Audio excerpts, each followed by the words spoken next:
ॐ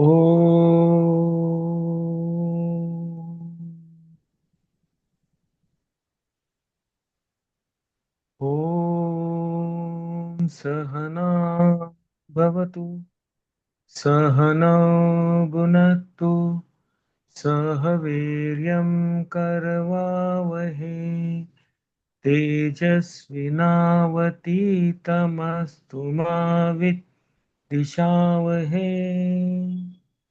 ॐ शान्ति शान्ति।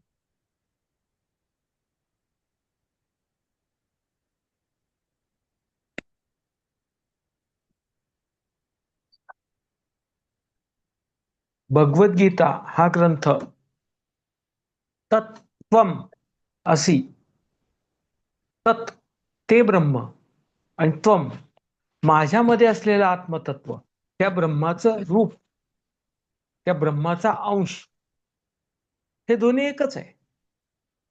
आत्मतत्व ब्रह्म एकच आहे, असी एकच आहे. हा उपदेश गीता देते. म्हणून गीतेला उपदेश वाक्य म्हटलेलं आहे. पहिल्या 6 अध्यायामध्ये त्वम आपण अभ्यास करतो, पण आपल्याला प्रथम स्वतःमधलं देवत्व जाणणं, त्या ब्रह्माचा अंश जाणणं, आत्मतत्व जाणणं, आत्मा जाणणं हे अत्यंत आवश्यक आहे.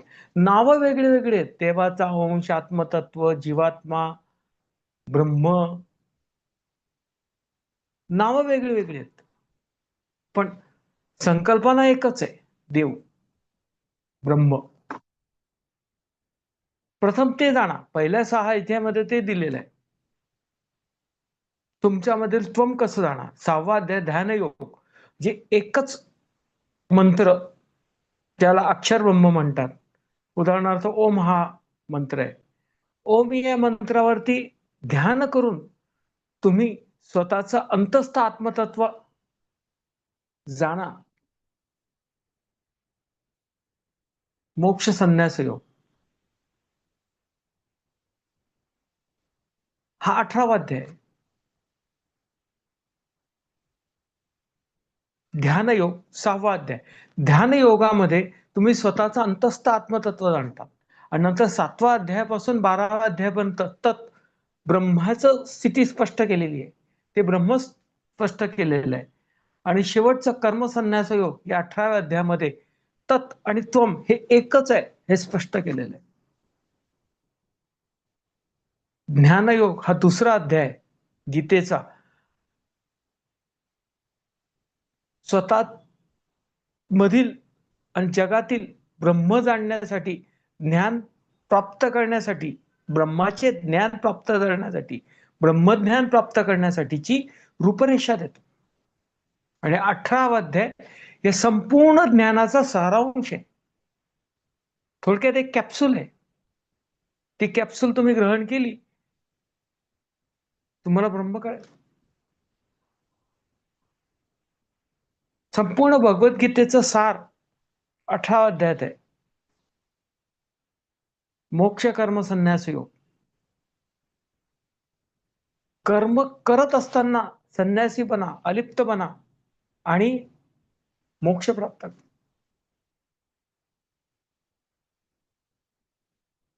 पहिल्या विभागाचा शेवटचा अध्याय म्हणजे ध्यानयोग तुमच्यामधील आत्मतत्व जाणण्यासाठी ज्ञान प्रदान करतो. 2ऱ्या विभागाचा शेवटचा अध्याय भक्तियोग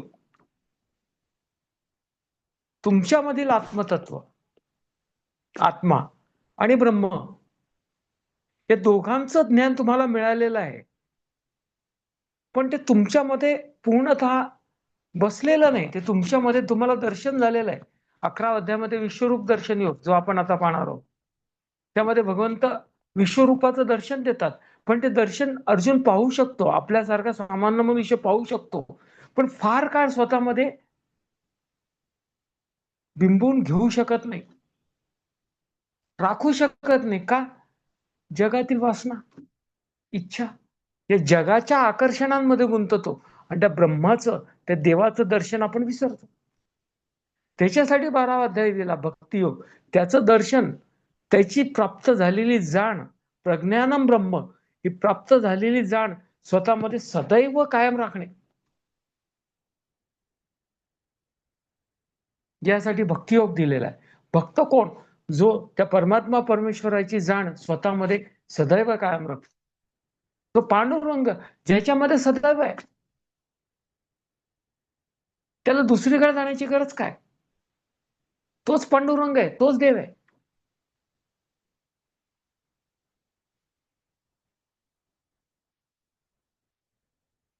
त्याच्यासाठी भक्ताचे 35 लक्षणं दिलेले आहेत, गुण दिलेले आहेत, की जे तुमच्यामध्ये आत्मसात झाले, की तुमच्यामध्ये जे दर्शन प्राप्त झालेलं आहे, देवाची जी जाण प्राप्त झालेली आहे, ती मूर्ते तुमच्यामध्ये बिंबते आणि मग तुम्ही ते आयुष्य जगता.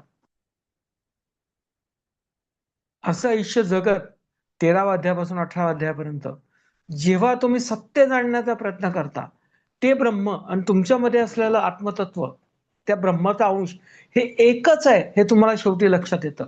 मोक्ष संन्यास योग.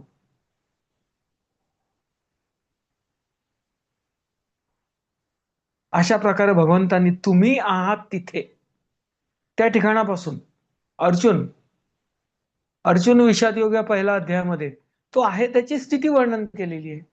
तुम्ही जाणा तुम्ही कुठे आहात. आधी तुम्ही कुठे आहात, काय आहात हे कळलं तरच तुम्हाला कुठे जायचं आणि केव्हा आणि कसं पोचाल हे निश्चित करता येईल. जर तुम्हाला माहीतच नसेल तुम्ही कुठे आहात, तर तुम्ही जाल कुठे? मार्ग तसं कसा ठराल तुम्ही? गुगल मॅप आपण लावतो, कुठलंही ऍप आपण वापरतो, त्यामध्ये प्रथम तुमचं करंट लोकेशन स्पेसिफाय करावं लागतं. मगच तुम्हाला डेस्टिनेशन कुठे आहे ते टाकलं की मग तुम्ही इथून तिथपर्यंत जायचा शॉर्टेस्ट रूट वगैरे, कमीत कमी वेळेतला, कमीत कमी अंतराचा सर्व रूट ते दाखवतो. तसंच तुमचं आहे. तुम्ही कुठे आहात आध्यात्मिक दृष्ट्या हे प्रथम जाणा. ते जाणल्यानंतर 18 अध्यायाचं अध्ययन केल्यानंतर तुम्ही मोक्ष प्राप्त करू शकता. ह्या 18 पायऱ्या आहेत. स्वतःला जाणल्यानंतर मोक्ष प्राप्तीपर्यंतच्या ह्या 18 पायऱ्या आहेत. पहिल्या पायरीवरती तुम्ही प्रवेश केला, स्वतःला जाणलं, तर हळूहळू एक एक पायरी चढत चढत चढत तुम्ही मोक्षापर्यंत जाता, आत्मसाक्षात्कारापर्यंत जाता.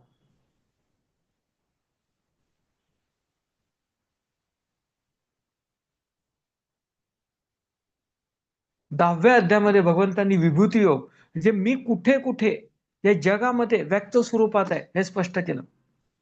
अर्जुनानेच विनंती केली होती जेव्हा त्याला 9व्या अध्यायामध्ये राजविद्या राजयोग हे ज्ञान भगवंतांनी प्रदान केलं. राजविद्या दिली, ब्रह्मविद्या दिली, ब्रह्माबद्दल जाण प्राप्त करून दिली आणि ते सर्वोच्च रहस्य ब्रह्म त्याच्या समोर उलगडलं. अर्जुनाला ते पटलं, तत् ते ब्रह्म पटलं, पण तो ह्या जगामध्ये गुंतलेला आहे. तो या जगामध्ये शोधतो ब्रह्म कुठे. म्हणून तो भगवंतांना विचारतो, भगवंत तुम्ही सांगा, तुम्ही ब्रह्माचे अवतार आहात, तुम्ही कुठे कुठे आहेत या सृष्टीमध्ये, या विश्वामध्ये, ते मला वर्णन करा. तुमची ठिकाणं सांगा, तुम्ही कुठे ते सांगा, जेणेकरून मी तुम्हाला जाणेल, त्या स्वरूपाला जाणेल, त्याचं मनन करेल, चिंतन करेल, त्याला प्राप्त करेल. मग भगवंत काही मुख्य व्यक्त स्वरूपे देतात, स्पष्ट करतात, जेणेकरून मनुष्याला कल्पना येईल देव म्हणजे कसा आणि कुठे असतो. आणि शेवटी भगवंत म्हणतात, अर्जुना तुला या इतक्या रूपांचं ज्ञान ग्रहण करण्याचा उद्देश काय, काय उपयोग आहे तुला त्याचा? हा तर केवळ माझा एक अंश आहे. हे जे मी सर्व रूप तुला स्पष्ट केलीत, हा तर केवळ माझा एक जस्ट अ फ्रॅक्शन आहे.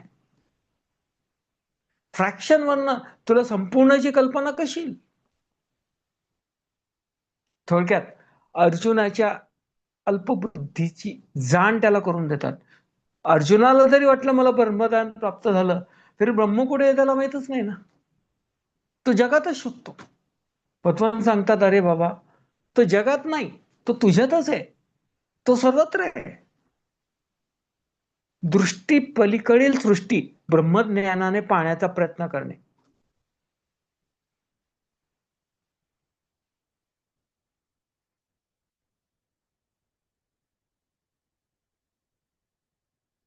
आपल्या या गोलयांना, डोळ्यांना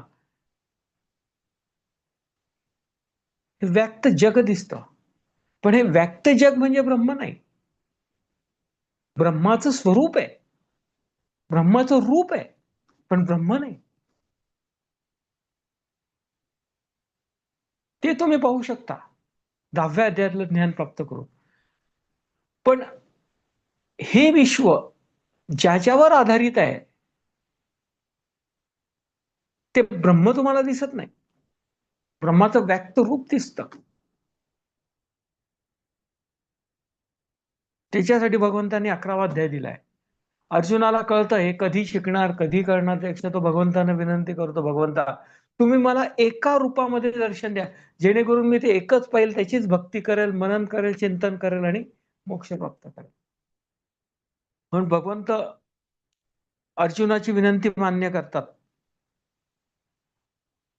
आणि त्या विश्वरूपाचं ते सर्व रूप एकाच रूपामध्ये असल्याचं, जे एक विश्वरूप आहे असं एक काल्पनिक, आपण काल्पनिकच म्हणू, कारण आपल्या या शरीर, मन आणि इंद्रियांना ते कळूच शकत नाही.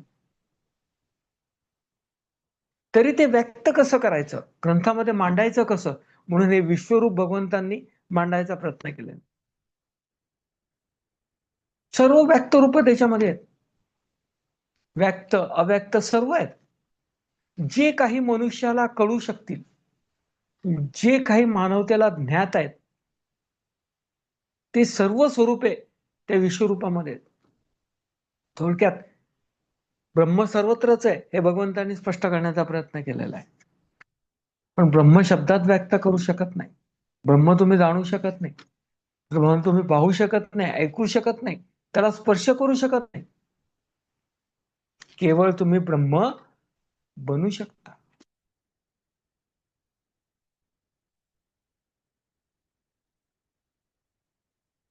जशी नदी दऱ्याखोऱ्यातून वाहत वाहत सागरामध्ये जाते, सागरामध्ये विलीन होते, अशा कित्येक नद्या सागरामध्ये विलीन होतात. पण सागरामध्ये तुम्ही म्हणू शकता का की हे या नदीचं पाणी, हे गंगेचं पाणी, हे यमुनेचं पाणी, हे गोदावरीचं पाणी आहे, म्हणू शकता का? तशी स्थिती आहे. जोपर्यंत तुम्ही ब्रह्माच्या जवळ जाता तोपर्यंत तुम्ही आणि ब्रह्म द्वैत भाव आहे, दोन आहेत, तुम्ही आणि ब्रह्म. पण जेव्हा तुम्ही ब्रह्मामध्ये विलीन होता, स्वतः ब्रह्म बनता, तेव्हा तुमचं व्यक्तिमत्व संपतं आणि तुम्हाला अथांग ब्रह्मामध्ये विलीन होतायत. आणि तुम्ही त्या ब्रह्मामध्ये विलीन होता आणि ब्रह्म बनता. नदी सागरामध्ये विलीन होऊन सागर बनते. ज्या क्षणी नदी सागरामध्ये विलीन होते त्या क्षणी नदीचं स्वतःचं अस्तित्व संपतं आणि त्या सर्वोच्च अस्तित्वामध्ये ती विलीन होते आणि ती स्वतः ते बनते. तसंच मनुष्य ब्रह्मापर्यंत पोहोचतो, ब्रह्मामध्ये विलीन होतो आणि स्वतः ब्रह्म बनतो. अहम ब्रह्मास्मी हा अनुभव प्राप्त करतो. हे चौथं ब्रह्मवाक्य. दुसऱ्या ब्रह्मवाक्यापर्यंत, भगवद्गीतेपर्यंत कोणी कोणाला उपदेश करू शकतं, पण त्याच्या पुढे तिसरं अयम आत्मब्रह्म, मीच आत्मा आहे, मीच ब्रह्म आहे, हे तुम्हाला चिंतन आणि मननाद्वारे स्वतः जाणायचं आहे. जे ज्ञान तुम्ही प्राप्त केलं, जो उपदेश तुम्ही प्राप्त केला भगवद्गीतेद्वारे, उपदेश वाक्य आहे, तो उपदेश तुमच्या मधामध्ये तुमचं ते ज्ञान तुमच्यामध्ये मुरवायचं आहे, तुमचं स्वतःचं करायचंय आणि मग त्याचा उपयोग करायचा आहे. आणि ते उपयोग करत करत करत ब्रह्म जाणायचे. चिंतन आणि मनन करावं लागेल त्या ब्रह्मावर, शब्द ब्रह्मरूपी मंत्राद्वारे. तेव्हा हळूहळू तुम्ही ब्रह्म जाणार आणि ब्रह्मामध्ये विलीन व्हा.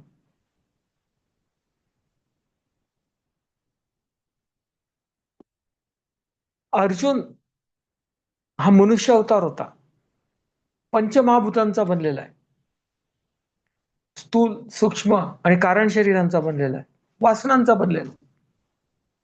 त्याला कसं कळेल ब्रह्म म्हणजे काय?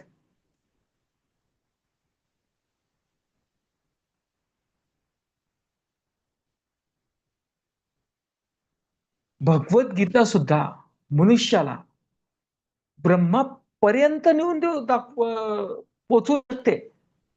पण ब्रह्म जाणण्याचं जे काम आहे ते तुमचं तुम्हालाच करायचं आहे. हे ज्ञान तुमच्यामध्ये बिंबवल्यावर ते तुम्ही प्रत्यक्ष उपयोगात आणल्यानंतरच तुम्ही या जगाच्या आकर्षणापासून, वासनांपासून दूर जाल. तुमच्या वासना संपतील. मग काय उरेल तर केवळ ब्रह्म. ते तुम्ही जाणा, त्याच्यामध्ये विलीन व्हा.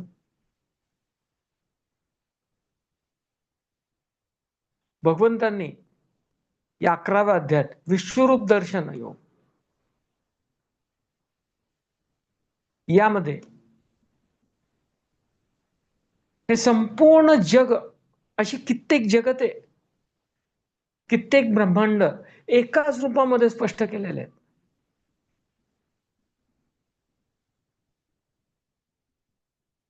जेणेकरून अर्जुनाला कळेल जे तू पाहतोय हे विविध रूप, हे विविध नाही, ते एकच आहे, मूळ एकच आहे. अप्रत्यक्षपणे भगवंत सांगतात, अरे बाबा इतक्या ज्ञानामध्ये का जातो, या व्यक्त रूपांमध्ये का जातो, हे विश्वरूप जाण, त्याची भक्ती कर, त्याच्यामध्ये विलीन हो.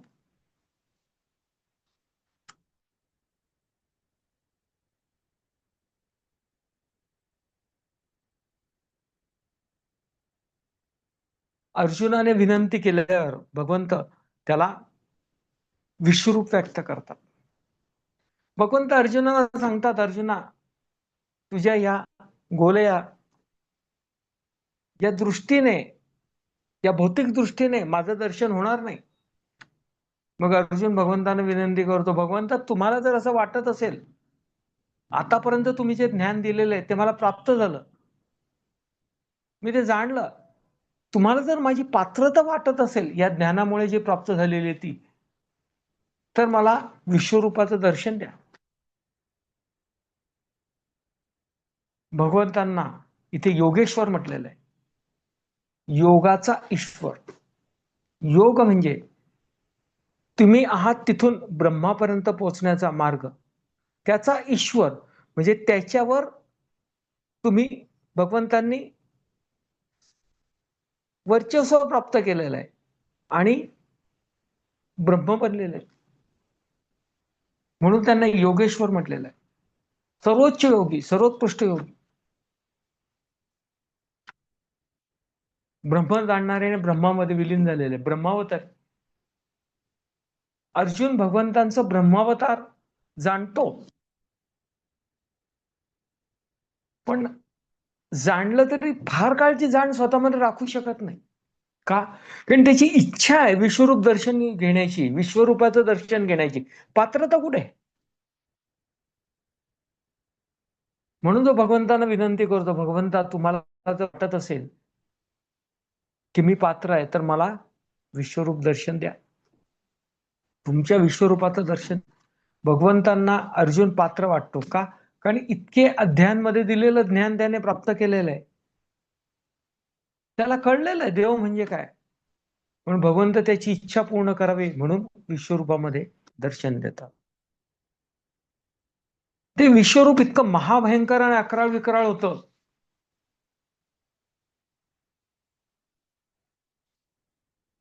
आपल्याला देव म्हणजे कसा?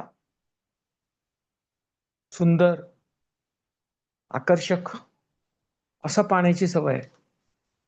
पण इथे विश्वरूप म्हणजे काय? अकराळ विकराळ, महाभयंकर, राक्षसापेक्षा आपण, आपली जी संकल्पना असते त्यापेक्षा काहीतरी वेगळंच आपल्याला पाहायला मिळतं विश्वरूप.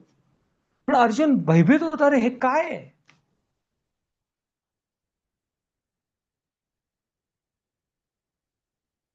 तो भीतीने लटपटतो, घाबरतो तो. आणि ते विश्वरूप कसं आहे? सर्व गिळंकृत करणार, सर्व काही त्याच्यामध्ये जाताना दिसतात. त्याचे मुख, त्याचे दात, ह्याचे सर्व योद्धे आहेत, सर्व सृष्टीमधील जीव आहेत, प्राणी आहेत, हे सर्व त्याच्यामध्ये जाताना दिसत आहेत. आणि योद्धे त्याच्या दाताच्या फटींमध्ये अडकलेले आहेत, त्याचं चर्वण करतोय. म्हणजे थोडक्यात हे सर्व ब्रह्मामध्ये विलीन होतात, हे भगवंतांनी सांगितलेलं आहे. आणि या योद्ध्यांचा मृत्यू ठरलेला आहे, हे अप्रत्यक्षपणे दर्शवितात.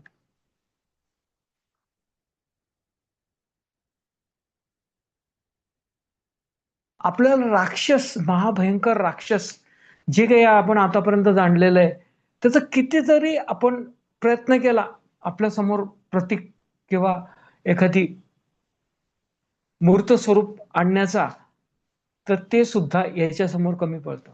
इतकं महाभयंकर आणि अकराळ विकराळ.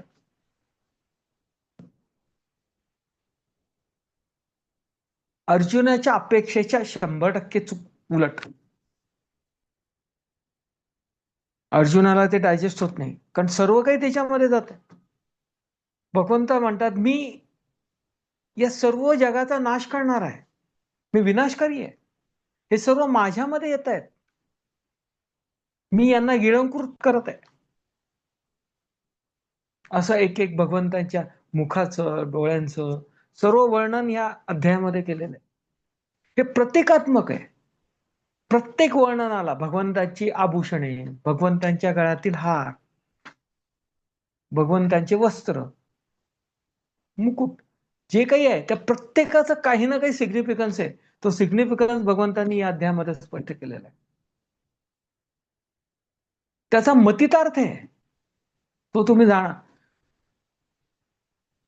पूर्वीच्या काळचे साधू संत हे फार महान होते.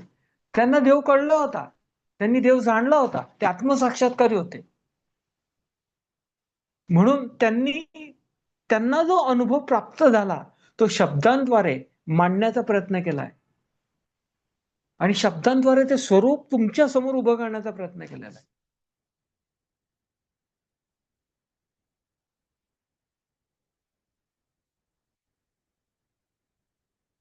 भगवंत श्रीकृष्ण हे महात्मा आहेत, ब्रह्मावतारी आहेत. सर्व आहे का, कारण ब्रह्माचा देवाचा अवतारच आहे. हे अर्जुनाने जाणलेलं आहे. पण या विश्वरूपामध्ये त्याची आतापर्यंत जी जाण आहे त्याच्या विरोधाभासी रूप दिसतंय. याचं कारण काय?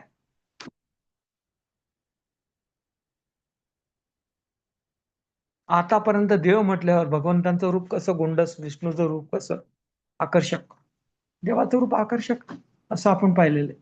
इथे एकदम विरोधाभासी का? या अध्यायापर्यंत भगवंतांनी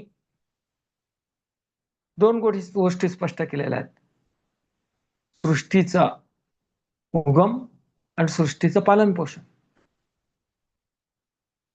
आणि सृष्टीचा ऱ्हास होतो, परत सृष्टी उदयास येते. कल्प, सर्ग स्पष्ट केलेलं आहे. या अध्यायामध्ये प्रलय स्पष्ट केलेला आहे. पहिल्यांदा भगवद्गीतेमध्ये आतापर्यंत कुठेच हे रूप स्पष्ट केलं नाही, इथे केलेलं आहे. हे सर्व झाल्यानंतर उदयास येते सृष्टी, सृष्टीचं पालन पोषण होतं, पण शेवटी त्याचा ऱ्हास हा होतोच. कोणत्याही जन्मलेल्या गोष्टीचा मृत्यू हा अटळ आहे. म्हणून भगवंतांनी हे स्पष्ट केलेलं आहे. ब्रह्मा, विष्णू, महेश. पण हे रूप कोणतं आहे? महेश्वराचं आहे. ब्रह्मा, विष्णू, महेश हे तिन्ही या रूपामध्ये आहेत, कारण हे तिन्ही रूप या विश्वरूपापासून निर्माण झालेले आहेत. कारण याच्यापासून विश्व निर्माण झालेलं आहे. आणि ही तिन्ही दैवत ब्रह्मा, विष्णू, महेश ही या विश्वाच्या संदर्भातली आहेत. विश्वाचं निर्माण करणारी, विश्वाचं पालन पोषण करणारी, विश्वाचा ऱ्हास आणि प्रलय करणारी ही रूप आहेत. पण भगवंतांनी ही तीनही रूपे विश्वरूपामध्ये दर्शवलेली. थोडक्यात जे तुम्ही जाणता त्याच्या पलीकडे ब्रह्म आहे.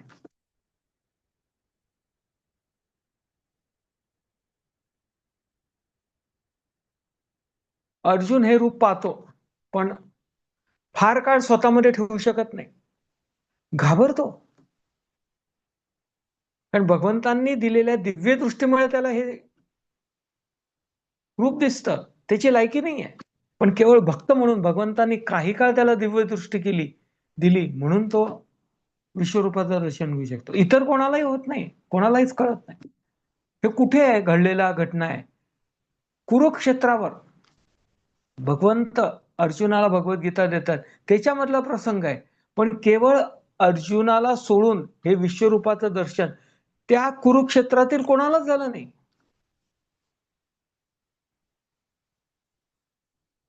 संजयाला झालं, कारण संजयाला ती दिव्य सृष्टी होती, म्हणून संजयाने वर्णन केलेलं आहे त्या विश्वरूपाचं. अर्जुनाला झाली म्हणून अर्जुनाने वर्णन केलेलं आहे, आणि भगवंतांनी स्वतः वर्णन केलेलं, अशी 3 वर्णन आहेत. तुमचे 3 दृष्टिकोन असतात.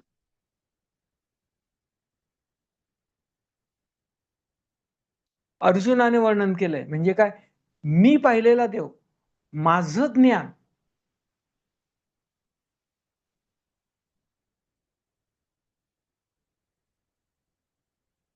मला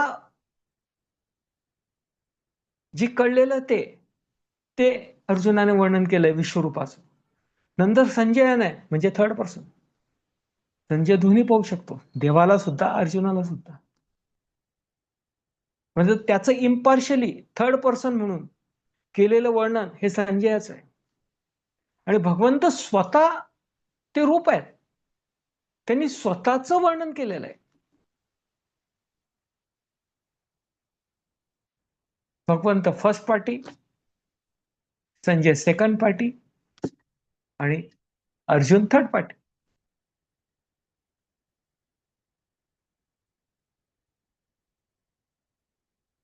अशा 3 दृष्टिकोनातून वर्णन केलेलं आहे.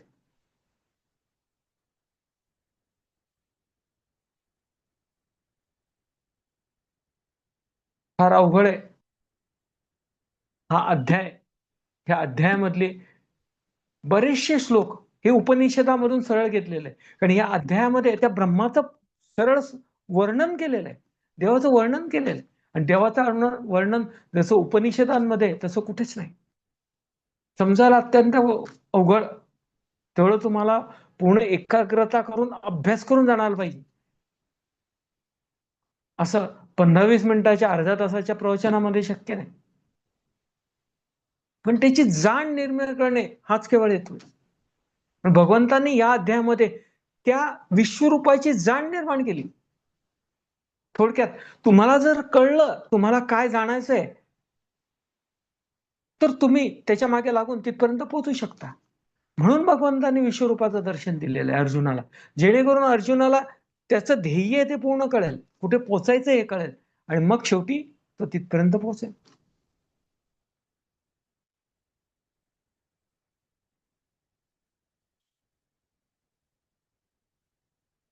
विविध दृष्टिकोनातून first party, second party, third party भगवंतांनी या वेशव्यासांनी या अध्यायामध्ये वर्णन केलेलं आहे. फार सुंदर वर्णन केलेलं आहे.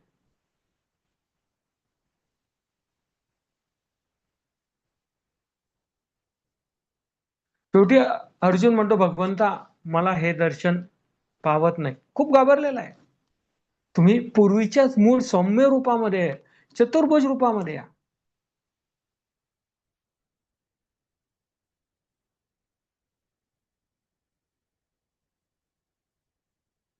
शंख, पद्य, चक्र, गदा या चतुर्भुज रूपामध्ये. याचा मतितार्थ आहे, याचं सिग्निफिकन्स काय? 4 भुजे आहेत. पहिल्यामध्ये शंख आहे.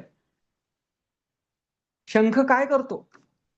तुम्हाला सत्याची जाण करून देतो. शंख वाजतो म्हणजे तुम्ही एखाद्या दुसऱ्या मार्गावरती जात असाल तर तो तुमच्याकडे आकर्षित करतो, तुमचा मार्ग बदललेला, या मार्गाने जा. थोडक्यात वॉर्निंग साईन देतो. पण तरी सुद्धा मनुष्य जगामध्ये गुंततो, दुराचार करतो. म्हणून गदा,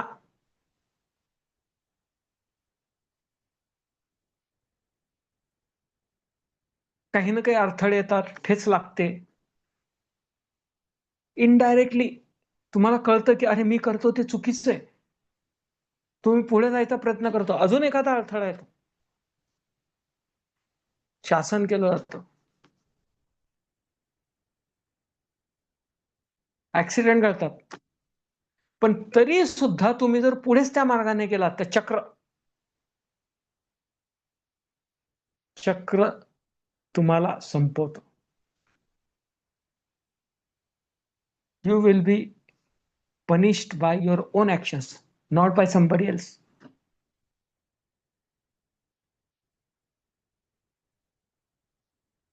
कोणी दुसरा तुम्हाला शासन करत नाही.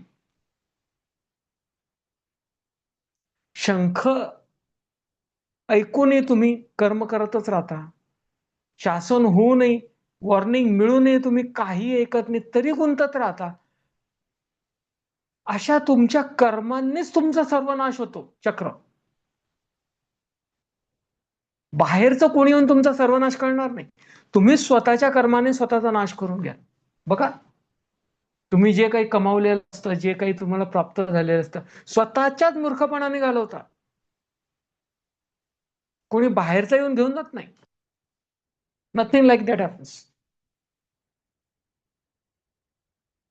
तुम्ही जर दक्ष असाल, तुमची बुद्धी जर जागृत असेल, असं घडत नाही. स्वतःच्याच मूर्खपणाने, स्वतःच्याच कर्मांनी आपण कमवलेली संपत्ती घालवतो. कोणती? भौतिक म्हणा, आध्यात्मिक म्हणा, स्वतःच्याच कर्माने. हे भगवंतांनी या सौम्य स्वरूपामध्ये सांगितलं. शंख, गदा, चक्र, पद्म. पद्म म्हणजे कमळ, शांततेचं प्रतीक. याच्या पलीकडे जाऊन जर तुम्ही कर्म केलं तर तुम्हाला परमशांती मिळते. परमात्म्याचा तुम्हाला आभास होतो याच्यातून गेल्यानंतर. शंख, गदा, चक्र, पद्म हे विष्णूचं रूप आहे. जे तुम्ही आयुष्य जगत असताना, तुमचं निर्माण झाल्यानंतर या पद्धतीने तुम्ही जर आयुष्य जगलात तर शेवटी पद्म,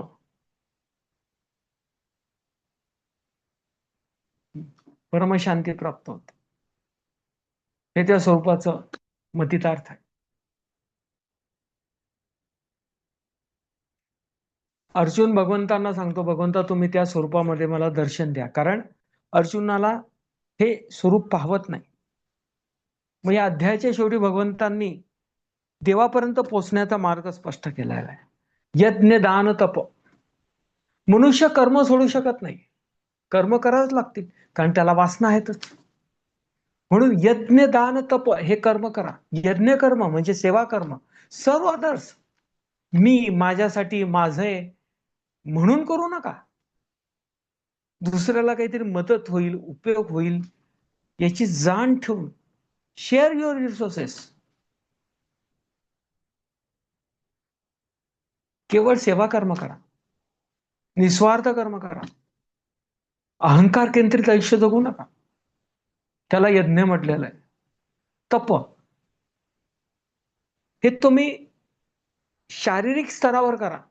केवळ भौतिक स्तरावर म्हणजे जगाशी संबंधित द्रव्यपर्यंत किंवा बाहेरच्या जगाशी संबंधित करू नका. स्वतःच्या शरीराला सुद्धा ती सवय लावा.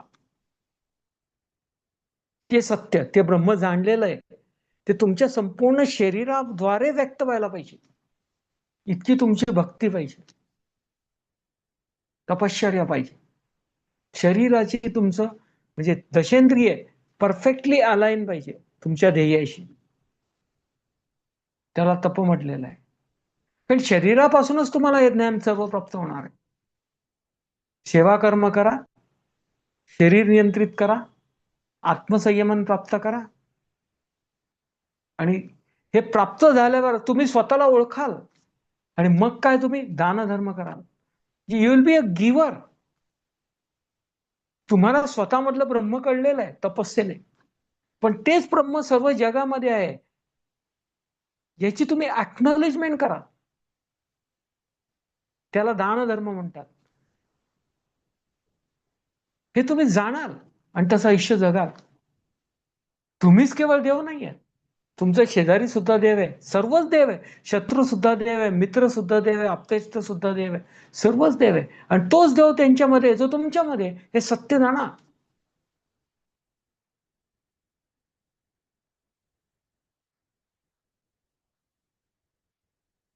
तेव्हा तुमची देण्याची वृत्ती होते. तेव्हा तुम्ही त्यागी बनता. गीता गीता गीता गीता गीता गीता गीता गीता काय गीताच्या विरुद्ध काय येतं, उलट गेलं तर त्यागी. गीताचा अभ्यास केल्याने तुम्ही काय बनता, त्यागी. मोक्ष संन्यास योग, मोक्ष प्राप्त करण्यासाठी काय संन्यास प्राप्त करावा लागतो, त्यागी बनावा लागतो, तेव्हा मोक्ष प्राप्त येतो. योग म्हणजे पद्धत. या जगामध्ये कर्म करून संन्यास प्राप्त करा, त्यागी बना आणि मोक्ष प्राप्त.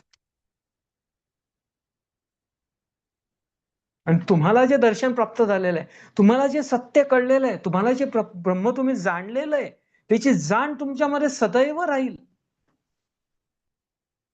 म्हणजेच तुम्हीच ब्रह्म बनणार. अहम ब्रह्मास्मी. म्हणून भगवंतांनी हे ब्रह्म एका विश्वरूपामध्ये स्पष्ट केलं. अर्जुनाला ते काही पचत नाही, पण कळतं की बाबा हे माझ्या क्षमतेचं परिकळ आहे. भगवंतांनी केवळ कृपा केली म्हणून मला हे पाहायला गेलं. कारण भगवंत शेवटी म्हणतात, अर्जुना हे विश्वरूप केवळ तुलाच पाहायला मिळालेलं आहे. ज्ञानी, तपस्वी आणि दानी यांना हे पाहायला मिळालेलं नाही. योगीच केवळ पाहू शकतो. का? कारण या सर्वांचं काहीतरी उद्देश आहे, यज्ञ ज्ञान तपाचा. पण योगी कोण? हे सर्व करत